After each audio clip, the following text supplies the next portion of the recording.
Good morning students. आज हम BA part first के विश्व इतिहास में अमेरिका की विजय के कारणों पर चर्चा करेंगे। इसके पहले वाले वीडियो में हमने अमेरिका की क्रांति के कारणों पर चर्चा की थी। अब क्रांति के बाद अमेरिका की विजय और अंग्रेज़ों की पराजय या हार के कारणों पर हम चर्चा करेंगे। अमेरिका के स्वतंत्रता संघर्ष के शुरू होने के समय उपनिवेशों की स्थिति अच्छी नहीं थी। वे अंग्रेजों की तुलना में तुच्छ थे। अच्छा, उस समय कोई ये सोच भी नहीं सकता था कि संघर्ष में जो यूरोप की सर्वोच्च शक्तिशाली शक्ति थी इंग्लैंड, उसको परास्त होना पड़ेगा, क्योंकि इंग्लैंड एक विशाल साम्राज्य का स्वामी था। उसके पास जो जल सेना थी वह अजेय थी। उसके पास आधुनिक अस्त्र शस्त्र, प्रशिक्षित सेना, अनुभवी सेना नायक थे। जबकि उपनिवेशों में तो और जो उपनिवेशों में भी लोग रहते थे वो इंग्लैंड के प्रति सहानुभूति रखते थे। जबकि उपनिवेशों के पास जल सेना का अभाव था, न कोई स्थायी सेना थी, ना ही उनके पास कोई ऐसी सेना थी जो स्थायी हो, या जो लोग आते थे वे संकट के समय सेना का साथ छोड़कर चले जाते थे। जो एक उपनिवेश दूसरे उपनिवेश सेना नायक के नेतृत्व में लड़ना भी पसंद नहीं करता था। अमेरिकी कांग्रेस की स्थिति भी अच्छी नहीं थी। उसकी आय का जो स्रोत था बहुत सीमित था और सदस्यों में एकता का भी अभाव था। तो ऐसे बहुत से कारण थे जिससे होने के बाद भी अमेरिका की विजय हुई और अंग्रेजों को पराजय का सामना करना पड़ा। कई कारण थे, लेकिन उन कारणों की आज हम इस वीडियो में चर्चा करेंगे। पहला तो हमारा यही पॉइंट है, इंग्लैंड और अमेरिका की दूरी। इंग्लैंड को अपने घर से लगभग 3,000 मील की दूरी पर अमेरिका से लड़ना पड़ रहा था, और इतनी दूरी से युद्ध को चालू रखना एक कठिन काम था। यातायात की उन्नत साधनों के अभाव में इतनी दूरी से समय पर सैनिक सहायता पहुंचाना बहुत मुश्किल काम था। फ्रांस, स्पेन, हॉलैंड ये लोग अमेरिका के साथ मिल गए थे, और ऐसी स्थिति में इंग्लैंड के लिए अपने सैनिकों को अत्यावश्यक सामान पहुंचाना कठिन हो रहा था। इसके अलावा जो युद्ध का केंद्र था 1,000 मील के घेरे में फैला हुआ था। लड़ते लड़ते अंग्रेज सैनिक जंगलों में भटक जाते थे, और क्या होता था, उनको जो स्थानीय वहाँ के लोग थे उनसे हानि उठानी पड़ती थी। इसके विपरीत जो अमरीकी लोग थे वो तो उपनिवेश वहीं रह के अपनी लड़ाई लड़ रहे थे, तो उनको तो जंगल की एक एक चप्पे चप्पे से वह परिचित थे। तो ये दोनों की दूरी अमेरिका की विजय का कारण बनी। दूसरा पॉइंट हमारा है जातीय समानता। दोनों अंग्रेज ही थे, और अमेरिका में जो लगभग 90% लोग अंग्रेज रहते थे। तो एक प्रकार से जो ये युद्ध लड़ा गया था वृद्ध माँ और उसकी जवान पुत्रियों के बीच लड़ा गया, और माँ ने पहले से ही अपनी पुत्रियों को राजनीतिक, आर्थिक व अन्य मामलों में सुविधाएं दे रखी थी। अतः अब उनकी स्वतंत्रता पर प्रतिबंध लगाना सरल काम नहीं था। और यदि अमेरिकन लोग अंग्रेज नहीं होते तो शायद उनकी स्वतंत्रता प्राप्त करना उनको आसान नहीं होता, क्योंकि इंग्लैंड में अभी भी बहुत से ऐसे लोग थे जिनको अपने भाइयों से सहानुभूति थी, और वे उनका कठोरता के साथ दमन करने के लिए विरुद्ध थे। इंग्लैंड की जो अंग्रेज सेना अमेरिकी सेना के विरुद्ध एक कट्टर शत्रु की भांति युद्ध लड़ ही नहीं पाई। तीसरा हमारा पॉइंट है उपनिवेशियों का सहयोग। उपनिवेशी लोग अपने घर बार और जीवन की सुरक्षा के लिए लड़ रहे थे। वे अपनी स्वतंत्रता के लिए सब कुछ बलिदान करने के लिए दृढ़ संकल्प थे। इंग्लैंड की सरकार ने विभिन्न करों को लगाकर उनमें क्या करा था, असंतोष पैदा कर दिया था। इसके अलावा वे अपने घर पे लड़ रहे थे, तो इसके लिए क्या, उनके लिए सैनिकों को सामान पहुंचाना बहुत आसान था। अंग्रेजी सेना के पहुंचते ही वे उपनिवेश उस समय तो झुक जाते थे, परंतु फिर क्या होता था, जैसे ही सेना आगे बढ़ती वह विद्रोह कर देते थे। वे अपने सैनिकों को हर समय हर प्रकार की हर संभव सहायता देने के लिए तैयार रहते थे, और इस प्रकार का जो सहयोग था अंग्रेजी सेना को नहीं मिल पाया। नेक्स्ट पॉइंट है उपनिवेशों की शक्ति का गलत मूल्यांकन। एक्चुअली जो अंग्रेज थे इनकी पराजय का मेन कारण यही था कि उन्होंने उपनिवेशों की शक्ति का सही मूल्यांकन ही नहीं किया। उन्हें अपनी शक्ति पर बहुत अधिक विश्वास था, और उनका मानना था कि यदि उपनिवेशों ने शस्त्र उठाए तो वे सरलता से उन्हें दबा देंगे। जनरल गेज ने तो यहाँ तक कहा था कि अमेरिकी उपनिवेशों को जीतने के लिए केवल 4 रेजिमेंट ही बहुत होगी, और क्या परिणाम निकला, और जब संघर्ष हुआ तो इंग्लैंड की सरकार ने अधिक मात्रा में सैनिक और सामान ही नहीं भेजे, और जब उन्हें स्थिति का ज्ञान हुआ तब तक बहुत देर हो चुकी थी। तो सैनिक और सामान पहुंचाना अब संभव नहीं था। इसके अलावा अमेरिका में इंग्लैंड की जो सेनाएं लड़ रही थी उसमें बहुत से सैनिक जर्मन के थे जो भाड़े पर लाए गए थे। इन जर्मन सैनिकों की इंग्लैंड की विजय में कोई रुचि नहीं थी, और इसके विपरीत जो अमेरिकी सैनिक लड़ रहे थे उनमें क्या था, राष्ट्रीयता का जोश था। तो इस तरह से जीतना उनके लिए संभव हुआ। नेक्स्ट पॉइंट है जॉर्ज तृतीय और उसके मंत्री। इंग्लैंड का जो शासक था जॉर्ज तृतीय, वह अपना आप को बहुत ही वास्तविक या अपना आप को वास्तविक सम्राट मानता था और सरकारी काम में हस्तक्षेप करता था। संयोगवश उसके जो मंत्री भी थे उसकी नीतियों का वो विरोध ही नहीं कर पाते थे। अब वो क्या करता था जॉर्ज तृतीय, उसका क्या उद्देश्य था, इंग्लैंड के हित के लिए अपने उपनिवेशों का शोषण करना। जबकि होना क्या चाहिए था, जो शासक है उसका उद्देश्य क्या होना चाहिए, शासितों के कल्याण की चिंता करना। इसी तरह से जो प्रधानमंत्री था लॉर्ड नॉर्थ, वह भी एक अयोग्य व्यक्ति था। उसमें स्थिति की गंभीरता और दूसरों की योग्यता परखने की शक्ति ही नहीं थी। जॉर्ज के विशेष आग्रह पर ही चाय कर कायम रखा गया था और यही चाय कर संघर्ष का मूल कारण बना। तो यदि जॉर्ज और उसकी सरकार उस समय उपनिवेशों को कुछ सुविधाएं दे देती तो स्थिति सामान्य हो जाती, परंतु उसने तो चुनौती देते हुए कहा था कि अब पासा फेंका जा चुका है, उपनिवेश या तो समर्पण करे या जीत जाए। तो इंग्लैंड के बहुत से बुद्धिजीवी भी जॉर्ज तृतीय से रुष्ट थे और वे भी चाहते थे कि अमेरिका जीत जाए ताकि इंग्लैंड में जॉर्ज की शक्तियों पर नियंत्रण लगाना संभव हो सके।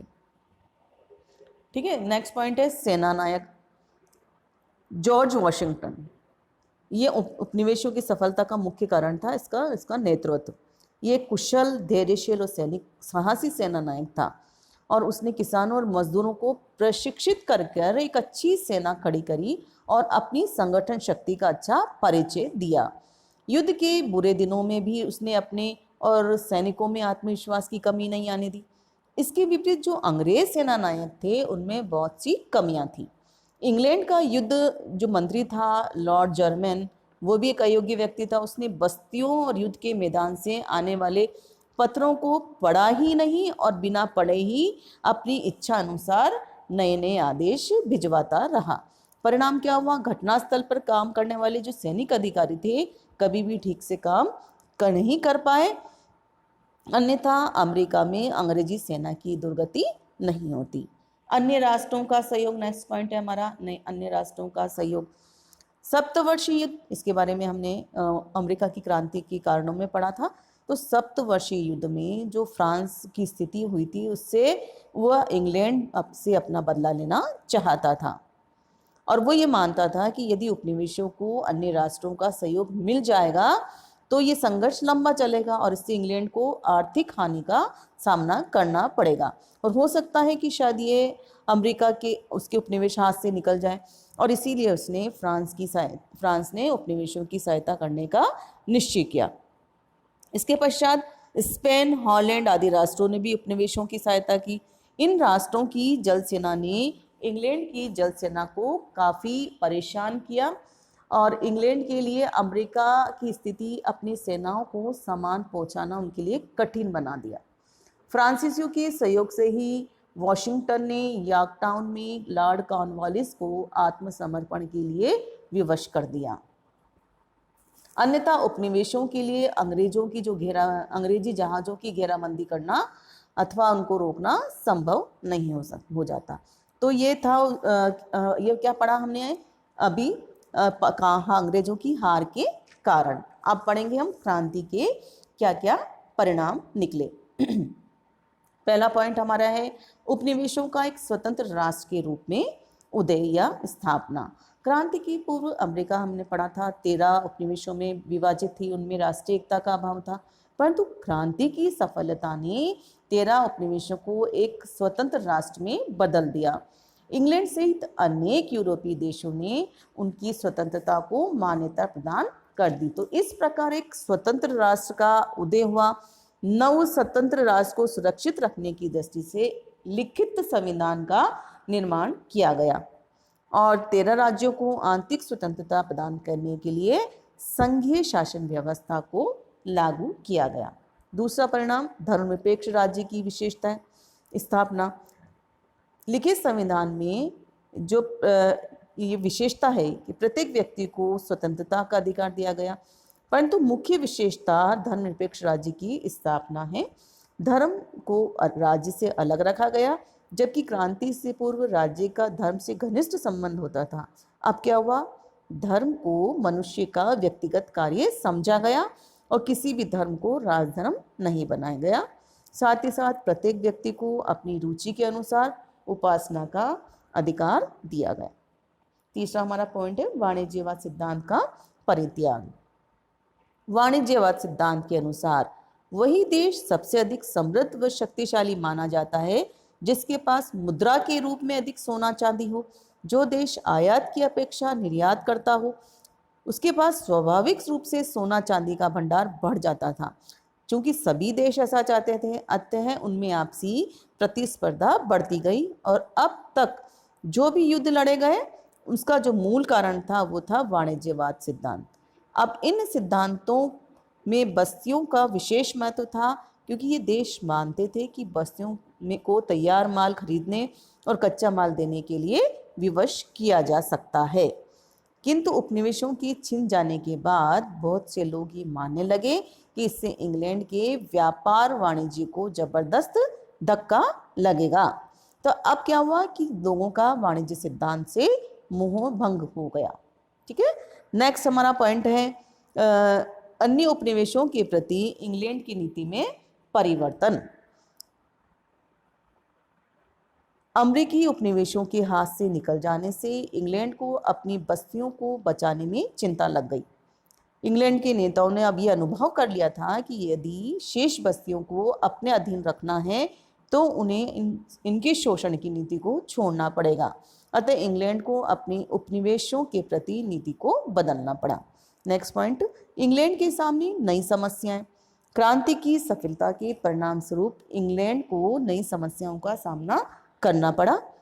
अमेरिकन उपनिवेशों में आबाद हजारों राजभक्त अंग्रेजों ने नए संयुक्त राज्य अमेरिका में रहना उचित नहीं समझा और वे अपने परिवारों सहित कनाडा में जाकर बस गए।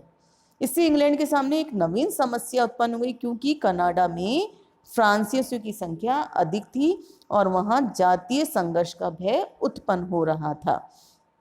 इसके अलावा इंग्लैंड को एक अन्य समस्या का सामना भी करना पड़ा कि अब तक तो क्या करती थी, अपराधियों को निर्वासित करके उपनिवेशों में भेज देती थी।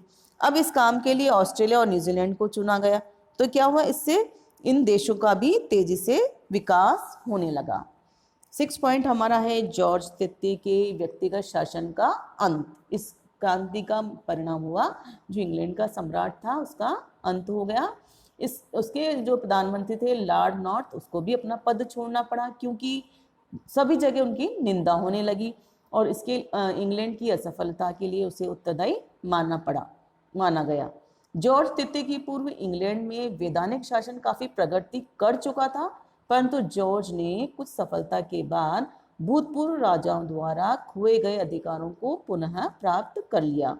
उपनिवेशों के हाथ से निकल जाने पर पुनः स्थिति बदल गई और संसद में राजा के अधिकारों को कम करने की मांग उठी।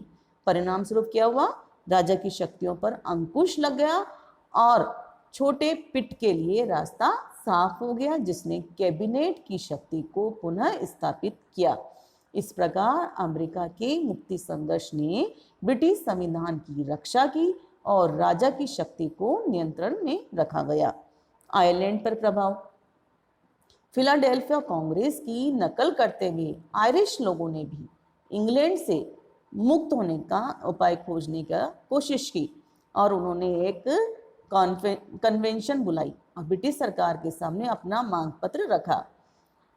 इंग्लैंड ने उनकी मांगों पर सहानुभूति से विचार किया और 1780 में वहां के वाणिज्य कानून को समाप्त किया और 1782 में पोइंग अधिनियम समाप्त कर दिया। इससे आयरिश लोगों को आर्थिक क्षेत्र में सफलता मिल गई सिया स्वतंत्रता मिल गई, बाद में व्यवस्थापिका को भी स्वतंत्रता मिल गई। तो इस प्रकार अमेरिकी क्रांति ने आयरिश जनतंत्र का मार्ग प्रशस्त किया। फ्रांस पर प्रभाव देखेंगे, क्या प्रभाव पड़ा इसका। तो अमेरिका के स्वतंत्रता संघर्ष ने फ्रांस को अत्यधिक प्रभाव किया, क्योंकि सप्तवर्षीय युद्ध से फ्रांस की पराजय ने उसकी आर्थिक स्थिति खराब कर दी थी और अमेरिका के स्वतंत्रता संघर्ष में भी उसको काफ़ी खर्चा करना पड़ा, बदले में उसको कोई उपनिवेश भी हाथ नहीं लगा। तो अपने कट्टर शत्रु को हराने में उसको शांति मिल गई और उसकी प्रतिष्ठा भी बढ़ी, परंतु युद्ध के व्यय ने उसकी आर्थिक स्थिति को और अधिक दयनीय बना दिया और इस स्थिति ने फ्रांस में क्रांति का श्री गणेश किया। तो इस प्रकार अमेरिका की क्रांति ने फ्रांसीसी क्रांति का मार्ग प्रशस्त किया। तो ये विश्व इतिहास में जो अमेरिका का स्वतंत्रता संग्राम लड़ा गया उसका अपना एक महत्वपूर्ण स्थान है। यदि इंग्लैंड ने प्रतिनिधि सत्तात्मक प्रथा को जन्म दिया तो अमेरिका की क्रांति के परिणाम स्वरूप जनतंत्रात्मक प्रथा का जन्म हुआ, तो जिसमें पहली बार सर्वसाधारण को मताधिकार प्राप्त हुआ और पहली बार सही अर्थों में आधुनिक ढंग से प्रजातंत्र की स्थापना हुई। मुझे उम्मीद है आपको ये पूरा वीडियो अच्छे से समझ में आ गया होगा। नेक्स्ट वीडियो में मैं आपसे फिर चर्चा करूंगी। धन्यवाद।